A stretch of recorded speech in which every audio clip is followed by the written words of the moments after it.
저는 오늘 여러분들과 함께 방금 봉독한 마태복음 5장 3절로 4절 말씀을 통해서 복이 있는 자라는 제목으로 우리 은혜를 나눠보고자 합니다.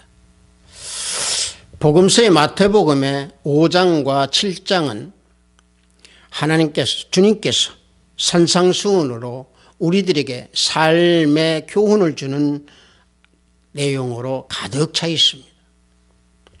이 산상수훈은 이 땅에서 살아가는 동안, 우리들이 이 땅에서 사는 동안 우리들의 인격을 세워주고 지킬 수 있도록 우리에게 주시는 교훈입니다.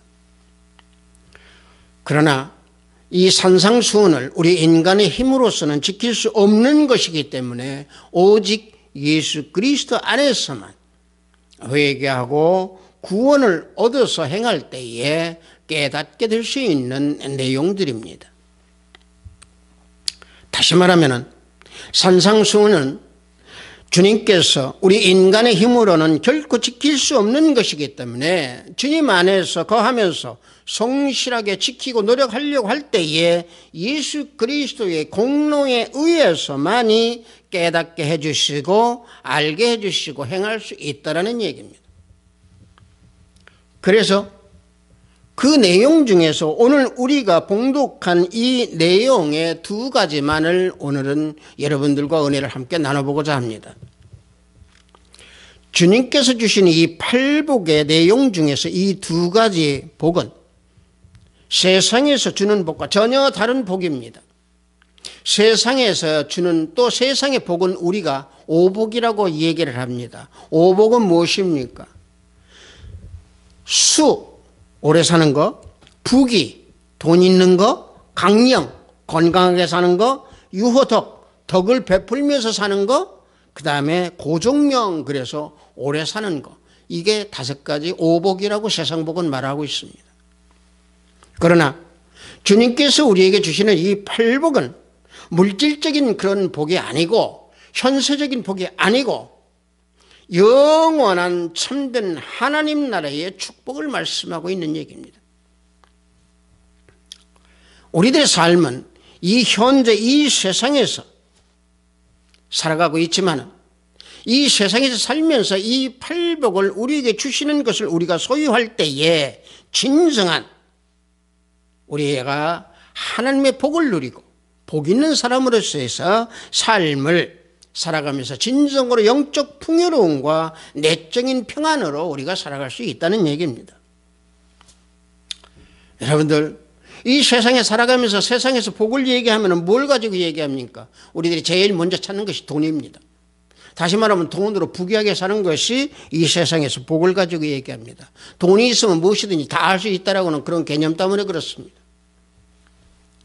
그러나 돈으로 인한 부귀, 돈으로 인한 물질, 이건 진정한 복이 되지 못합니다.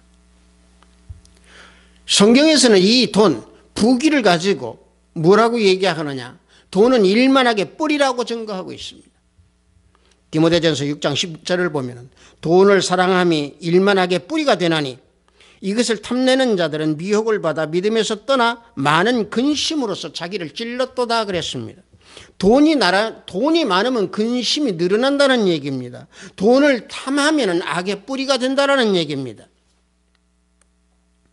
벤자민 프랭클린은 이런 얘기를 했습니다. 부가 늘어나는 사람은 걱정도 늘어난다 그랬습니다. 그래서 시편은 맨 처음에 뭘 가지고 시작합니까? 복이 있는 사람의 상태부터 시작을 하고 있습니다. 시편 1편 1절을 보면 복 있는 사람은 악인들의 꾀를 따르지 아니하며 죄인들의 길에 서지 아니하며 오만한 자들의 자리에 앉지 아니한다고 그랬습니다. 이와 같이 축복선언으로 시작하는 시편의 1편의 1절입니다. 그렇다면 복은 무슨 뜻입니까? 누가 복받은 사람입니까? 하나님의 약속대로, 하나님의 말씀대로 하나님께서 신실하게 하나님의 말씀 가운데 생활할 때 그 복을 경험할 수 있다는 얘기입니다. 그 복에 대한 내용을 신명기 28장 1절에서 14절에 모든 것이 다 나열되고 말씀을 하고 있습니다. 하나님의 언약의 말씀을 순종하면 그 복을 다 내리겠다라고 기록하고 있습니다. 이 축복 선언을 우리 주님 예수님께서 마태복음 5장에서 팔복을 선언하시면서 덧붙여서 우리에게 그 이유를 설명해 주고 계시는 겁니다. 그 중에서 먼저 심령이 가난한 자가 복이 있는 자라는 얘기입니다. 본문 5장 3절에 심령이 가난한 자는 복이 있나니 천국이 그들의 것이며 라고 말씀하셨습니다. 여기에서 가난한 자라는 얘기는 뭡니까? 우리가 다 알고 있잖아요. 가난하다라고 하는 것은 뭡니까? 의식주, 먹고 마시고 집에 거할 것을 없어서 결국에는 남에게 의존하는 이런 사람들이 결과적으로는 가난한 사람입니다. 다시 말하면 살아가기 어렵다라는 얘기죠. 이게 가난한 사람입니다. 자, 그렇다면 여기 심령이 가난한 자라는 그 의미는 무엇입니까? 이것은 돈이 없어서 빈곤한 것도 아니고 정신적으로 피폐한 것도 아니고 정신적으로 우울한 것도 아니고 오직 영적으로 하나님을 의지할 수밖에 없는 그러한 심령이 가난한 사람이라는 얘기입니다. 세상에서 돈이 없고 물질이 없어 의지하는 것과 마찬가지로 영적으로도 하나님만을 의지하는 그러한 심령이 가난한 사람이라는 얘기입니다. 그래서 가난한 사람이 되라는 얘기입니다. 가난한 심령이 되라는 얘기입니다. 그래서 심령이 가난해서 하나님을 의지하는 사람은 당연히 하나님 앞에서 겸손할 수밖에 없고 자기 자신이 죄인임을 깨달을 수밖에 없다는 얘기입니다.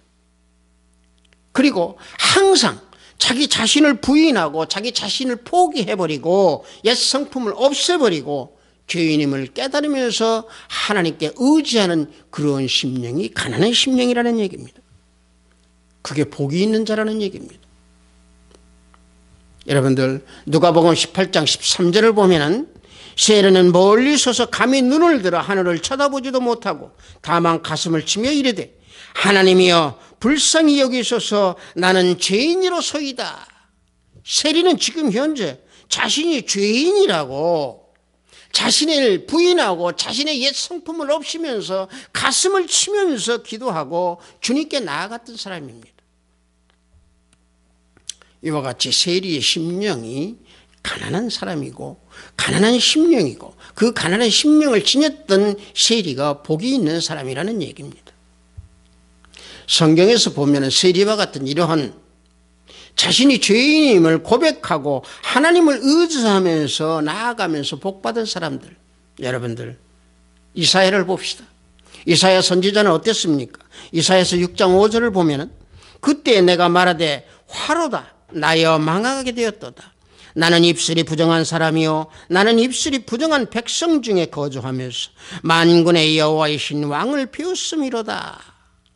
이사야는 어떻습니까? 성전에서 하나님을 발견하고 또 자기를 발견했습니다. 그래서 자기가 부정하다라고 분명히 하나님께 고백하고 있습니다. 하나님을 발견한 다음에는 자기 자신을 발견했다는 얘기입니다. 하나님의 그 빛, 주님의 그 빛, 그 빛을 자기 자신에게 비추어 보니까 이사야는 자기 자신이 부정하고 죄인이라고 하는 그 사실을 발견했다는 얘기입니다. 이사야뿐만입니까?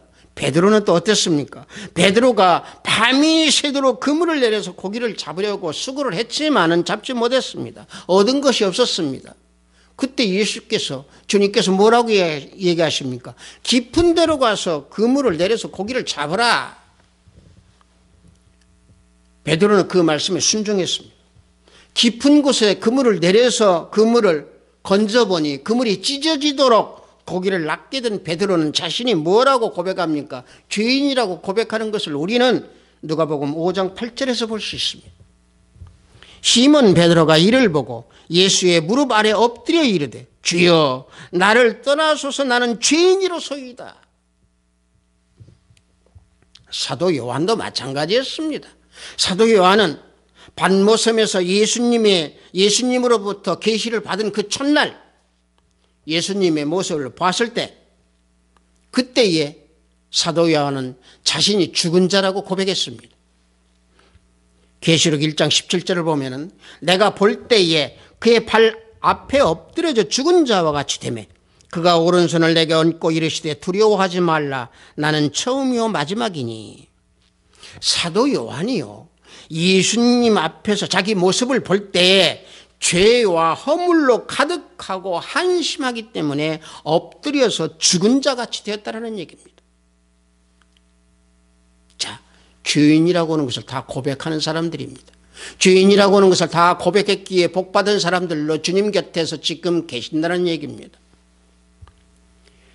영적인 문제에 대해서 가난을 느끼는 사람은 이사야 선지자나 방금 말씀드린 베드로나 사도 요한과 같이 영으로 산 사람들입니다. 영이 살아있는 사람들입니다. 내 자신의 영적인 문제가 가난하기 때문에 주님을 의지할 수밖에 없고 하나님을 의지할 수밖에 없다라고 하는 그 사실을 아는 사람들입니다. 심령이 깨어서 산 역사가 있음으로 인해서 내가 심령이 가난하다라고 하는 것을 깨달을 수 있는 겁니다. 만약에 내 심령이 잠자있고 내 믿음이 잠자있다라고 하면 내 심령이 가난한 그 상태를 느끼지 못합니다. 그래서 어거스틴은 이런 얘기를 했습니다. 사람에게는 누구나 하나님의 말씀을 채워야 할 공간이 있다. 이 공간을 채우지 않을 때에 방황하게 된다. 자, 말씀을 채워야 될 그 공간이라고 하는 것은 무엇입니까? 심령이 가난하다는 얘기입니다. 심령이 가난한데 그 가난한 곳을 말씀으로 채우지 아니하고 주님으로 채우지 아니하고 하나님으로 채우지 아니할 때 방황하게 되고 멸망의 길을 걸어간다는 얘기입니다. 그럴 때 말씀으로 그 공간을 채울 때에 그 말씀이 꿀송이보다 달고 정금보다 귀하게 느껴진다라고 하는 얘기입니다. 따라서 심령이 가난한 사람은 복이 있는 사람이요 천국을 소유한 사람이라고 주님께서는 분명히 오늘 말씀으로 우리에게 가르쳐 주시고 교훈하고 계십니다. 그래서 심령이 가난한 사람들은 하나님을 의지하면서 하나님께 무엇을 구하느냐? 신령한 것을 구하게 되어 있습니다. 신령한 것을 구함으로 인해서 하나님께서는 그 신령한 것을 많이 부어주십니다. 그런데 중요한 것은요, 심령이 가난해야 하나님께서 다 부어주시지만은 심령이 결핍되어서는 안 됩니다. 결핍과 가난한 것은 다릅니다. 결핍이라는 것은요, 있어야 할 곳에 있어야 하지 아니하고 모자라는 것이 결핍입니다. 이 심령의 결핍은 결국엔 어떻게 되느냐? 영적으로 피폐하게 되는 겁니다. 파멸을 초래하게 되는 것입니다. 그래서 이 심령이 결핍되어 있는 것을 지적하는 주님께서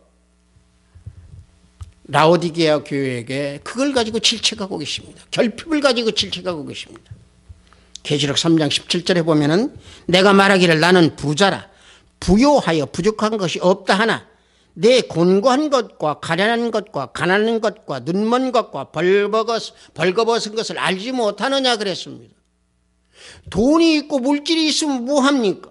곤고한 것을 모르고 가난한 것도 모르고 심령이 가난한 것도 모르고 눈먼 것도 모르고 벌거벗은 것을 모른다라고 하는 이 질책, 이게 바로 뭡니까? 심령이 결핍되어 있다는 얘기입니다. 따라서 우리는 영적으로 결핍되어 있으면 안 됩니다. 오직 내 심령 안에 말씀으로 채우고 공간 속에서 말씀으로 채우고 주님을 그 공간 안에 거할 수 있도록 내 심령 안에 거할 수 있도록 할 때에 그게 복이 있는 사람입니다. 그런데 실제적으로 주님께서 이와 같이 복을 주시는데도 그 복을 우리는 깨닫지 못하고 느끼지 못하고 살아가는 이 슬픈 현실의 이 시대입니다. 왜 그러느냐? 딱 이유는 한 가지입니다. 내 자신이 주인이고 내 자신의 생각과 내 뜻과 내 의지, 옛 성품으로 살아가기에 하나님께서 주시는 복, 주님께서 주시는 그 복을 느끼지 못하고 체험하지 못한다는 얘기입니다. 따라서 심령이 가난한 사람은요, 겸손하여서 주님께서 배운, 주님께서 주신 그 외에는 아무것도 말하지 아니하고 오직 자랑하는 것은 주님 예수 그리스도 한 분이라는 얘기입니다. 여러분들, 복이 있기를 원하십니까? 옛 성품을 버리고 여러분들 자신을 다 부인하고 주인임을 깨달으면서 기도할 때에 그 심령은 가난하여져서 복이 있는 자가 되는 것입니다. 두 번째로는 주님께서 우리에게 무엇을 알려주고 계십니까? 애통하는 자가 복이 있는 자라고 말씀하고 계십니다. 본문 5장 4절을 보면은 애통하는 자는 복이 있나니 그들이 위로를 받을 것이며 그랬습니다. 여러분들, 애통하는 마음이라는 것은 뭡니까? 애통하는 마음이라는 것은요, 슬프고 가슴이 아파서 이 가슴이 쓰리고 가슴이 아주 아픈 것을 말합니다. 그런데 주님께서 여기서 말씀하시는 애통은 뭡니까? 이 말씀은요, 하나님과 인간 사이를 죄악으로 인해서 갈라놓은 그 부분이 슬퍼하고 가슴이 아프다는 얘기입니다. 그 아픈 그 애통을 가지고 있는 사람이 복이 있는 사람이라는 얘기입니다. 죄에 대해서 슬퍼하고 죄에 대해서 울고 죄에 대해서 애통하는 사람이 복이 있다라고 하는 이 사실을 주님께서는 오늘 우리에게 말씀해 주시면서 우리에게 위로를 해 주신다고 복음의 위로를 우리에게 주신 겁니다. 복음의 위로는 어떤 위로입니까?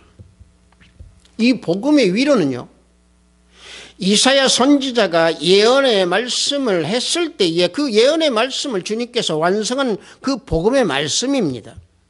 누가복음 4장 18절 19절을 보면은 주의 성령이 내게 임하셨으니 이는 가난한 자에게 복음을 전하게 하시려고 내게 기름을 부으시고 나를 보내사 포로된 자에게 자유를, 눈먼 자에게 다시 보게 함을 전파하며 눌린 자를 자유롭게 하고 주의 은혜의 해를 전파하게 하려 하심이라 하였더라. 주님께서 이와 같이 기름을 부으사 우리를 자유롭게 해주셨다는 얘기입니다. 우리를 눈먼 자, 영적으로 눈먼 그 눈을 띄워주셨다는 얘기입니다. 여러분들, 복음의 위로를 받은 사도 바울을 보십시오. 바울은 다메섹 도상에서 주님을 만난 후에 변한 사도였습니다. 그 사도가 자신이 어떤 고백을 하느냐, 자신은 곤고함과 사망을 누가 건지랴 얘기했을 때 그 마음이 애통하는 심령이었습니다. 로마서 7장 24절에 오라 나는 곤고한 사람이로다. 이 사망의 몸에서 누가 나를 건져내랴. 사도 바울이 그렇게 애통했을 때에 그 위로가 다음 7장 25절에 나옵니다. 우리 주 예수 그리스도로 말미암아 하나님께 감사하리로다. 그런즉 내 자신이 마음으로는 하나님의 법을 육신으로는 죄의 법을 섬기노라. 자, 보십시오. 애통하는 자는 복이 있기 때문에 그 애통하는 사람은 눈물과 슬픔이 있습니다. 그런데 이 시대를 한번 봅시다. 눈물이 메말라버린 이 세상입니다. 세상은 삭막하고 세상은 험악하고 세상은 강팍해져서 눈물이 메말라 버렸습니다. 여러분들, 고귀한 눈물을 흘릴 줄 알아야 됩니다. 고귀한 눈물을 흘리십시오.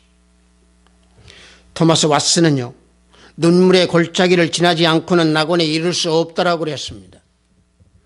낙원을 이룰 수 있는 눈물은 애통하는 눈물입니다. 하나님과 인간 사이를 갈라놓은 그 죄악으로 인한 애통하는 눈물이 고귀하고 값진 눈물입니다. 그런 값진 눈물의 애통함은 우리의 심령을 구원하는 역사를 이루어 주시기에 하나님께서 합당하게 기뻐 받아주십니다.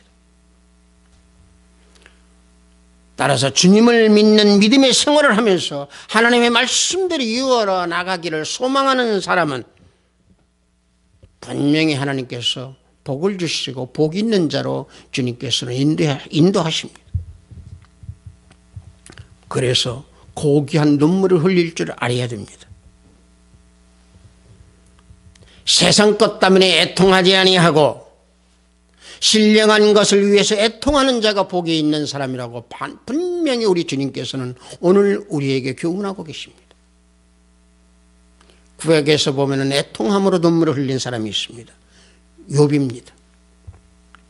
욥은 그 당대의 의인이었지만 하나님께서는 욥의 마음속에 자신의 의의가, 욥의 의의가 있음을 보시고 고난을 주시고 또 죽음으로 이끌어 가십니다.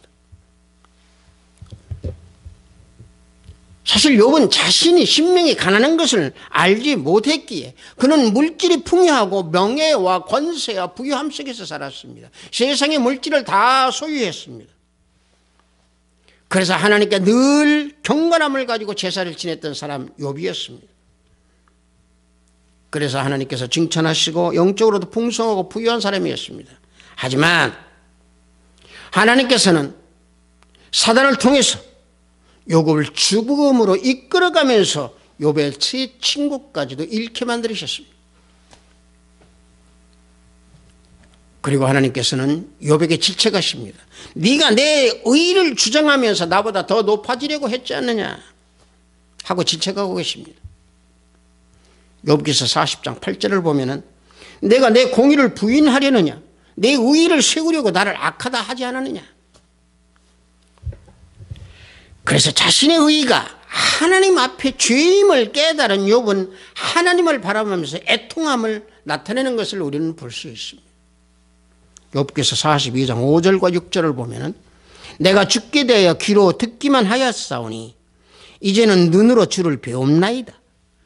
그러므로 내가 스스로 거두어드리고 티끌과 재 가운데에서 회개하나이다 하고 애통하고 있습니다. 다시 말하면 자신의 의의는 무지하고 허무하고 그래서 애통하여서 하나님의 그 의로우심을 의지한다는 얘기입니다. 또 자신의 죄로 인해서 애통하는 인물이 또 하나 있습니다. 다윗입니다. 사무엘하 11장을 보면은 다윗 왕은 정욕을 이기지 못해서 우리야 아내 밧세바를 취해서 간음했습니다. 나중에 나단 선지자가 책망을 듣고 침상에서 쳤도록 애통하는 그 다윗의 심령을 우리는 시편에서 보면 알 수 있습니다. 시편에서 뭐라고 말씀하고 있습니까? 시편 51편 1절에서 3절을 보면은 하나님이여 주의 인자를 따라 내게 은혜를 베푸시며 주의 많은 긍휼을 따라 내 죄악을 지워주소서. 나의 죄악을 맑게 씻으며 나의 죄를 깨끗이 제하소서. 무릇 나는 내 죄가를 아오니 내 죄가 항상 내 앞에 있나이다 하고 애통하고 있습니다. 그럴 때 하나님께서는 그 애통하는 다윗의 회개를 보시고 용서해 주셨습니다. 그 용서함이 하나님께서 주시는 위로입니다. 애통하는 다윗을 바라보시고 하나님께서 위로를 주신 겁니다. 애통이 없이 주님을 믿는 마음이라면 애통하는 그런 심령으로 복된 자가 되십시오. 내가 내 자신이 되지, 내가 내 자신이 됨을 발견하지 못하고 내가 내 자신 된 것이 주님으로 인하여서 내가 내 자신이 된 것을 깨닫지 못한다면은 애통하는 심령으로 해산하는 그 수고로 애통하는 심령을 우리는 가져야 복이 있는 자가 되는 것입니다. 베트사이다 형제자매 여러분들, 주님께서 주시는 팔복을 소유하십시오. 특히 오늘 우리가 함께 나눈 이 심령이 가난한 복, 애통하는 심령의 복 소유하십시오. 그렇게 되면 영적 생명이 자라날 수 있을 것이고 새로운 영적 세계에서 우리는 힘을 얻고 소생하는 복된 자가 됩니다. 병상에 누워 계시어서 힘들어하시는 이 시간, 천국 시민이 가져야 할 복이 있는 심령이 될 때 건강을 찾을 수 있습니다. 새롭게 시작하는 한 해의 이 어려움도 또 어려움이 있다 할지라도 팔복의 심령이 있을 때 형통하게 이끌어갈 줄로 믿습니다. 하비스트 사이버교회 성도 여러분들, 이제 우리는 주님의 제자답게, 주님의 자녀답게, 하나님의 자녀답게 수준 높은 믿음의 성숙도를 지니고 있는 우리 하비스트 사이버교회 성도 여러분들이 다 되기를 주님의 이름으로 축복합니다. 잠시 기도합니다. 아버지 하나님 감사합니다. 복이 있는 자라는 제목으로 우리 오늘 은혜를 나눴습니다. 우리 모두에게 심령이 가난한 마음이 될 수 있도록 하시고, 하나님과 우리들 사이를 갈라놓은 그 죄악 때문에 애통하는 심령이 될 수 있는 우리 모두가 되기를 원합니다. 아버지 하나님, 세상 걸로 인하여 애통하지 아니하고 오직 하나님을 바라보면서 애통하는 심령, 또한 주님을 의지하고 하나님을 의지하는 그 심령이 가난한 우리의 모두가 되기를 원합니다. 주님께서, 성령 하나님께서 항상 깨닫게 하여 주실 줄 믿습니다. 예수 그리스도 이름으로 기도드렸사옵나이다. 아멘.